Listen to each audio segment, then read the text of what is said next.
Begitulah cepatnya hari itu berlalu. Hari berubah menjadi pekan, pekan menjadi bulan, bulan menjadi tahun, tahun menjadi windu, windu berubah menjadi abad. Yang mati hilang, yang dulu hidup kaya, hari ini hanya tinggal kenangan saja. Kemana mereka dulu yang hebat-hebat, bangsawan, para penguasa? Semuanya mati ditelan zaman. Yang tinggal hanya apakah dia orang paling baik, dicatat dengan tinta emas, atau dia orang paling jahat, dihujat, dicaci dan dimaki. Harimau mati meninggalkan belang, gajah mati meninggalkan gading, manusia mati meninggalkan nama, nama yang baik atau nama yang buruk. Wa tilkal ayyamu nudawiluha bainan nas. Demikianlah hari demi hari kami pergantikan di antara manusia. Untuk apa hari ini dirubah Allah Ta'ala? Mengapa hari ini datang silih berganti dan kita ada di dalam zaman itu? Liya'lamallahu alladhina amanu. Allah ingin menguji siapa yang imannya tetap istiqamah, siapa yang masih tetap beriman sampai hari ini. Khatib mengucapkan alhamdulillah, nikmat yang paling besar adalah nikmat istiqamah dalam iman dan Islam. Berapa banyak ketika hari berubah, yang dulunya dia adalah orang baik-baik, hari ini berubah menjadi tidak baik. Yusbihu mu'minan, pada waktu pagi dia beriman, wa yumsi kafiran, petang hari dia berubah menjadi kafir. Maka kita selalu meminta, ya muqallibal qulub, wahai engkau yang membolak-balikkan hati, tsabbit qulubana, kokohkan hati kami, ala dinik, dalam agamamu, wa ala ta'atik, dalam ketaatan kepadamu.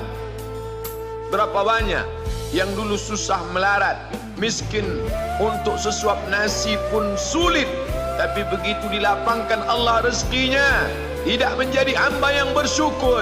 Dia lalai, dia sangka itu karena jerih payahnya, dia kufur nikmat Allah Subhanahu wa ta'ala. Tapi siang hari ini, alhamdulillah, ada hamba yang disehatkan Allah, dia tetap bersyukur. Ada hamba yang ditingkatkan Allah rezekinya, dia tetap bersyukur. Ada hamba yang dinaikkan Allah kuasanya, dia tetap bersyukur. La in syakartum, kalau kamu syukuri nikmat itu, la azidannakum, pasti akan kutambah. Wala in kafartum, tapi ingat, kalau kamu kufur, kamu ingkar, inna azabi lasyadid, azabku amat sangat hebat, amat sangat dahsyat, amat sangat mengerikan.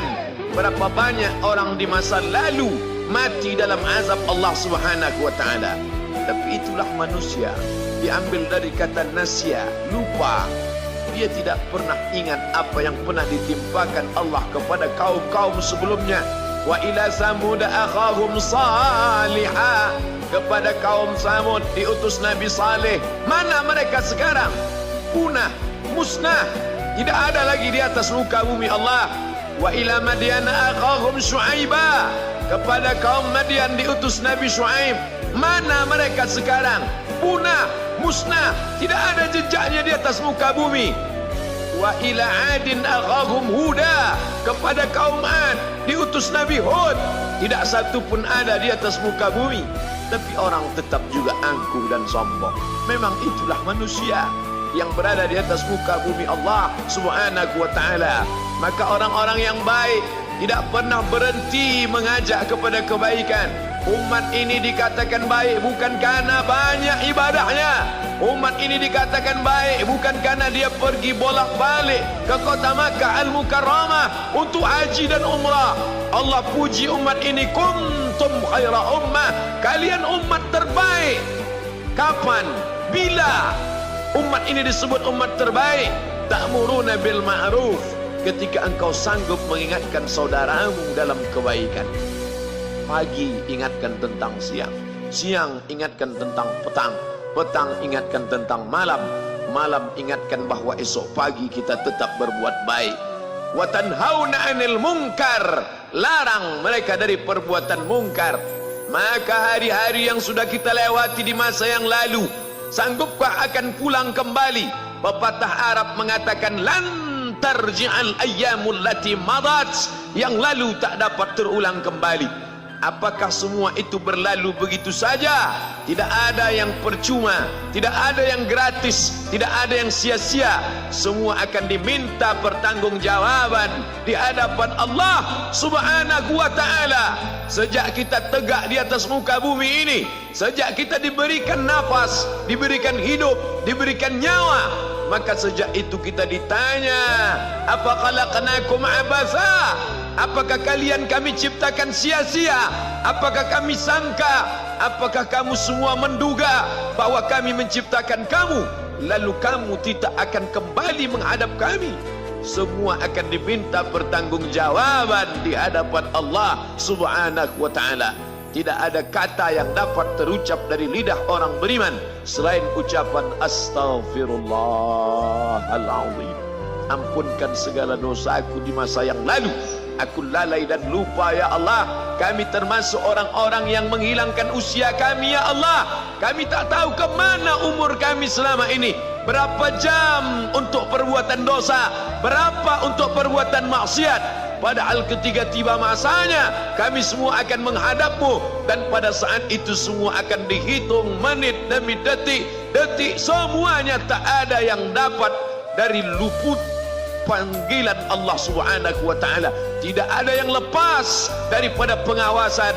Inna alaikum lahafizin, bersama kamu ada malaikat hafazah kiraman mulia, katibin mencatat, ya'lamuna ma taf'alun, dia tahu semua yang kamu lakukan. Betapa waktu-waktu yang lalu itu tak dapat kita tebus dengan apapun selain kita perbaiki di masa yang akan datang. Tingkatkan kualitas salat berjamaah, tingkatkan membaca Al-Quran. Andai usia kita sudah lanjut, tak dapat kita jemput, maka kita didik anak cucu generasi akan datang menjadi generasi yang Qurani dan Islami. Sab'atun yudhilluhumullah, ada 7 di antara yang dapat naungan Allah. Yauma la dhilla illa dhilluh, hari itu tidak ada naungan kecuali naungan Allah Subhanahu wa ta'ala. Di antara yang mendapat naungan itu adalah syabun, anak muda, nasya'a fi ibadatillah, anak muda yang tumbuh beribadah kepada Allah Subhanahu wa ta'ala. Andai masa muda kita penuh dosa, andai masa muda kita penuh narkoba, andai masa muda kita penuh zina, wal iyadzubillah wa na'udzubillah, jangan sangka Allah tutup pintu taubat. Innallaha la yaghfiru ayyushraka bihi, Allah tak terima taubat orang yang mempersekutukannya. Wa yaghfiru ma duna dzalika liman yasha, tapi taubat selain itu diterima, dibukakan Allah Ta'ala. Mari perbaiki anak menantu, cucu, kawan, sahabat, andai talat, ajak ke jalan Allah Subhanahu wa ta'ala. Itulah salah satu memperbaiki yang masa lalu, kita perbaiki di masa yang akan datang. Di antara tujuan Allah mengapa dia buat kita masih hidup di akhir tahun ini, liya'lamallahu allazina amanu, Allah menguji siapa yang masih tetap dalam istiqamah iman dan Islam. Tujuan kedua, mengapa Allah buat kita hidup sampai hari ini?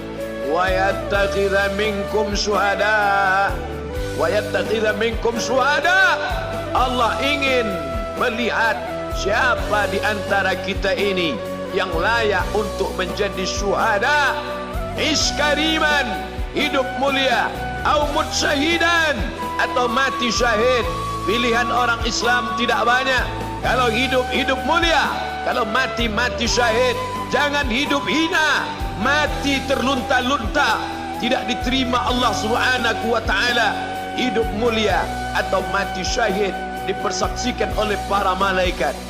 Man kharaja fi talabil ilmi, siapa yang keluar rumah dengan niat menuntut ilmu, fahuwa fi sabilillah, maka dia seperti orang yang berjihad fi sabilillah, yang jauh meninggalkan kampung halaman, menuntut ilmu di perantauan.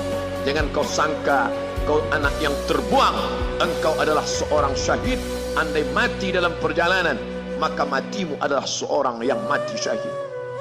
Mencari rezeki yang halal, meninggalkan anak dan istri, demi untuk memberikan nafkah, menjaga diri dari riba, menjaga diri dari haram, menjaga diri dari syubhat. Ditinggalkan anak yang masih kecil, istri yang memerlukan kasih sayang. Kutinggalkan kalian bukan karena hawa nafsu, tapi ingin mencari yang halal. Tetesan air mata, penuh keringat dan kerinduan, munajat di tengah malam, dibayar Allah Ta'ala dengan tetesan darah seorang syahid. Man mata duna malihi, siapa yang mati membela kehormatan hartanya, fahuwa syahid, maka dia mati syahid. Betapa seorang yang susah melarat hanya untuk menjaga diri dari yang haram dan syubhat, Allah muliakan dia. Inna akramakum indallah, yang paling mulia di antara kamu di sisi Allah, atqakum, yang paling takut kepada Allah. Ramai kita di rumah Allah ini, yang paling kaya kah yang paling mulia? Tidak. Yang paling ganteng dan paling hebat kuasanya kah yang paling mulia? Bukan. Yang paling berilmu, buya, kiai, ulama, apakah dia yang paling mulia? Tidak ada jaminan.